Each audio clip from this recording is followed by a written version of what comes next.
நபார்டு வங்கியின் சார்பில் சேலம் மாவட்டம் எடப்பாடி அருகேயுள்ள வெள்ளாண்டி வலசு பகுதியில் விவசாயிகளின் மதிப்பு கூட்டப்பட்ட பொருட்களை விற்பனை செய்ய இயற்கை அங்காடி அமைக்கப்பட்டுள்ளது. இயற்கை அங்காடியினை நபார்டு வங்கியின் சென்னை மண்டல பொது மேலாளர் ஹரிகிருஷ்ணராஜ் திறந்து வைத்தார். மதிப்பு கூட்டுதலுக்கு நம்ம ப்ராசஸிங் என்னென்ன வசதிகள் தேவைப்படுதோ அதை செஞ்சு கொடுக்குறோம். கடன் உதவி கொடுக்குறோம். நபார்டோட சப்சிடரின்னு சொல்லுவோம், நாப்கிசான் வச்சிருக்கோம். அதன் மூலமா இப்போ இவங்களுக்கு வந்து செக்யூரிட்டி கொடுக்கறதுக்கோ பேங்க் அணுகிறதுக்கோ நிறைய சிக்கல்கள் இருக்கும். அப்படி இருக்கிறப்போ எங்களுடைய துணை நிறுவனங்கள் மூலமா நாங்கள் வந்து நிதி உதவி கொடுக்குறப்போ அவங்க அதை முழுமையாக எடுத்து செய்கிறாங்க. அவங்களுக்கு கேட்ட நேரத்தில் பணம் கிடைக்கிது. அதை வந்து மதிப்பு கூட்டி நல்ல விலைக்கு கொண்டு போய் சேர்க்க முடியுது. வருவாய் உயர்ந்து வாழ்வாதாரம் பாதுகாக்கப்படுவதாக விவசாயிகள் மகிழ்ச்சி தெரிவிக்கின்றனர். நாங்கள் வந்து முருங்கை சாகுபடி பண்ணிட்டு இருக்கோம். ஃபர்ஸ்ட் வந்து காய் வந்து மார்க்கெட்டுக்கு கொடுக்கும் போது வந்து ரேட் கம்மியா போயிட்டு இருந்துச்சு. இப்போ வந்து இந்த மாதிரி பொடி பண்ணி முருங்கை பொடியா கொடுக்கும் போது நமக்கு ஒரே ரேட்டு பிக்சடா போயிட்டு இருக்கு. சேலம் மாவட்டம் கொண்டலாம்பட்டியில் உள்ள இந்தியன் வங்கி சுய வேலைவாய்ப்பு பயிற்சி நிறுவனம் சார்பில் மகளிருக்கு சித்திர தையல் மற்றும் துணி ஓவிய பயிற்சி அளிக்கப்பட்டு வருகிறது. சேலம் மாவட்ட முன்னோடி வங்கி மேலாளர் செந்தில்குமார் தலைமையில் நடைபெற்ற நிகழ்ச்சியில் தேசிய அளவிலான ஊரக சுய வேலைவாய்ப்பு பயிற்சி நிறுவனத்தின் இயக்குனர் பிரசாந்த் பயிற்சி முடித்த மகளிருக்கு சான்றிதழ் வழங்கினார்.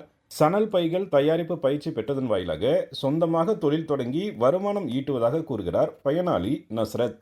என்னோட தொழில் வளர்ச்சின்னு பார்த்தீங்கன்னா ஒரு 5 பெண்களுக்கு வேலை வாய்ப்பு கொடுத்துருக்கிறேன். வந்து ஒரு மாத வருமானம்னு பார்த்தீங்கன்னா 40,000 ஒரு 60,000 வரைக்கும் மாத வருமானம் சம்பாதிக்கிறேன். அண்டு டேர்ன் ஓவர்னு பார்த்தீங்கன்னா 3 லட்சத்துக்கு மேலே பண்ணிக்கிட்டு இருக்கேன். ஏற்காடு மலைப்பகுதியை சேர்ந்த செங்கலத்துப்பாடி, குண்டூர் மற்றும் தெப்பக்காடு கிராமங்களில் வசிக்கும் பழங்குடியின மக்களின் நீண்ட நாள் கனவான விமான பயணத்தை மத்திய அரசின் உதான் திட்டம் நனவாக்கியுள்ளது. யூனிட்டி ஆஃப் யூத் ஃபவுண்டேஷன் எனும் தன்னார்வ அமைப்பு ஏற்காடு மலைவாழ் மக்கள் 25 பேரை சேலத்திலிருந்து பெங்களூருக்கு விமானத்தில் அழைத்து சென்றது நிகழ்ச்சியை ஏற்படுத்தும் விதமாக அமைந்திருந்தது. மலைவாழ் மக்களின் வாழ்வியலை வனப்பகுதியிலிருந்து மாநகரங்களுடன் இணைத்துள்ளதாக கூறுகிறார் நிகழ்ச்சியின் ஒருங்கிணைப்பாளர் விஜய். நம்ம மலையிலிருந்து வானம் வரை அப்படின்னு சொல்லிட்டு நம்ம வானத்துல அண்ணாந்து மட்டுமே பார்க்கக்கூடிய மட்டும்தான் முடியும்னு சொன்னாங்க. எங்களால் அங்கெல்லாம் போக முடியுமான்னு ஒரு கேள்வி எழுப்புனாங்க.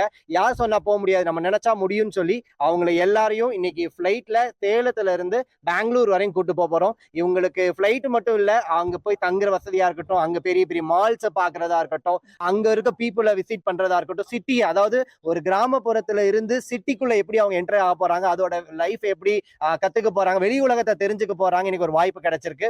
இன்னைக்கு நிறைய பேர் சப்போர்ட் பண்ணியிருக்காங்க எங்களோட. இதுல 3 கிராமங்கள் இன்னைக்கு ஒன்று சேர்ந்திருக்கோம். செங்கலத்தப்பாடி, குண்டூர், தெப்பக்காடு கிராமத்துல இருந்து வந்திருக்காங்க. சேலம் ரயில்வே கோட்டத்திற்கு உட்பட்ட ரயில் நிலையங்கள் மற்றும் ரயில்வே தொடர்பான பணிகளில் சிறப்பாக திறமையை வெளிப்படுத்தியவர்களுக்கு ரயில் சேவா புரஸ்கார் விருதுகள் வழங்கும் நிகழ்ச்சி நடத்தப்பட்டது.